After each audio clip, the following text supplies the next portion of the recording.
Here we are in Wiltshire, about 7 miles out of Bath. This is Corsham, and under the ground here, 100 foot underground, is Britain's command and control centre in event of a nuclear war. This is a place where all the civil servants and the parliamentarians and Tony Blair will be rushing to.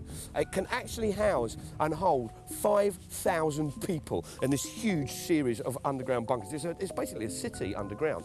They've got bakeries down there, they've got a pub down there called the Rose and Crown, just in case you and Blair fancies a drink. But what's incredible is since the advent of the Cold War ending, actually you have to question what's the need for this? Why is there a skeleton staff on this place? You know, how much is it costing us to keep this huge sort of underground city going? And also, if it's so secret, which it's supposed to be, there was a recent upgrade in the 80s of the communication system here. It's supposed to be really sort of top secret stuff. Why can you actually get a phone number for the command and control centre? You can get the phone number from directory inquiries for the Corsham Command and Control Centre. I'm just going to give them a quick call and see if we can get them on the line. Welcome to Joint Support Unit Corsham, supporting Headquarters Defence Communications Services Agency, 2 National Communications Signal Brigade, and the Global Operations and Security Control Centre. Good afternoon. Good afternoon. My name's Mark Thomas. I was wondering if you could help me because I'm trying to find the command and control centre. I'm just trying to get a sort of bearing of exactly where that is in the sites here.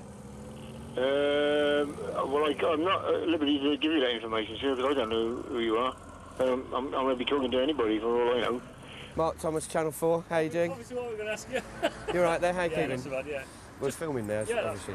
just asking you what you're... We're trying to find the command and control centre, and we've just had a chat with people at for the big thing under the underground bunker with all the sort of room for 5,000 civil servants and a pub. The bunker? Yeah, I mean, I don't know what you mean by the bunker. Because there's the command and control centre that's here, and this is the bit we're after. Right.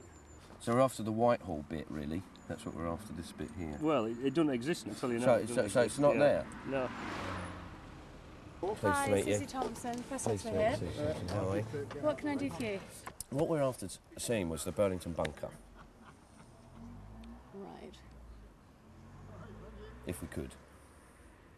There is no such thing as a Burlington bunker.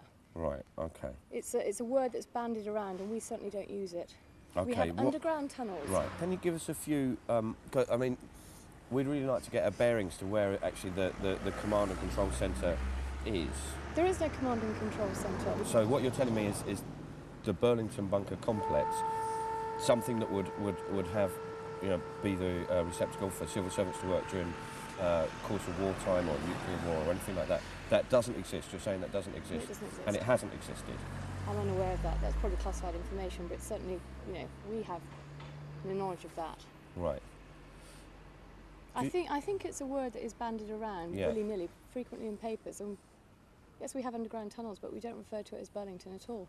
What do you know what you do refer to it as? Underground tunnels. Just underground tunnels. Yeah. So is there no?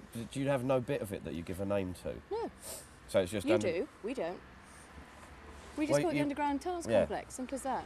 But there must be bits in the underground tunnel complex that have a name because you have to get, you have to get there. It has to. Yeah, you go down our number 1 entrance. Ah, so it's numbered. So the bits of. Number 1 entrance to our underground tunnels complex. Yeah. Right. There's no mystery about this. No, at I'm all. just asking. You know full well that access to Ministry of Defence sites is controlled via Ministry of Defence, and you have to make an appointment to see any particular. Well, we're just in the neighbourhood and we dropped in. You don't just drop in. Come on. I wasn't born yesterday. No, we were. We were just driving. We were up in Wales and we're just driving back down. So you thought you'd just call in thought we'd pop Corsham. in. Okay. What you need to do is write to us if you want to visit any aspect of our organisation, such as the underground tunnels, and your request will be considered. So what do you want to come and see then? Everything.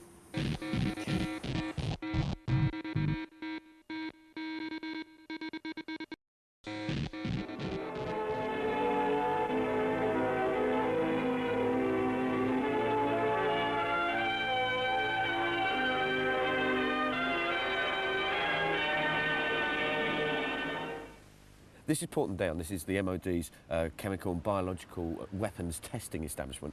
And you're asking yourself, what are you doing here, Mark? Well, I'll tell you why I'm here. It's because I saw this film. The only way that scientists can finally ensure that their devices for the protection of man are practical is by trying them out on man himself.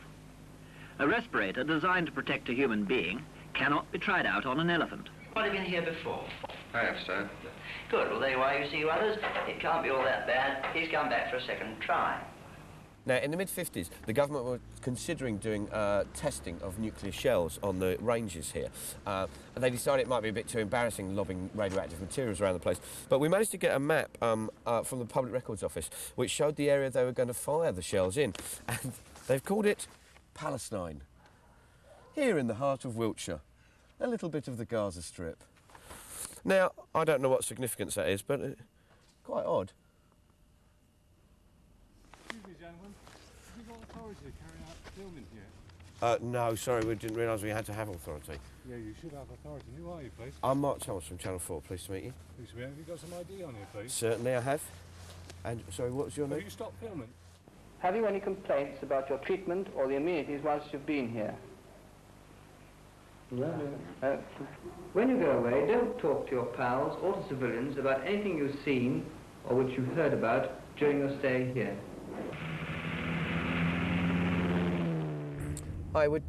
We're just being escorted off Portendown premises by a police escort which has followed us behind us. They've asked us to leave. But before we go, just thought I'd tell you, there is a big greenhouse full of dope here on the Portendown establishment somewhere.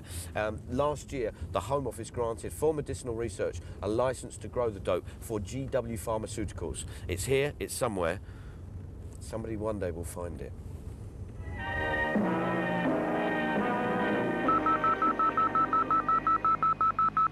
Delta, Mike, Delta.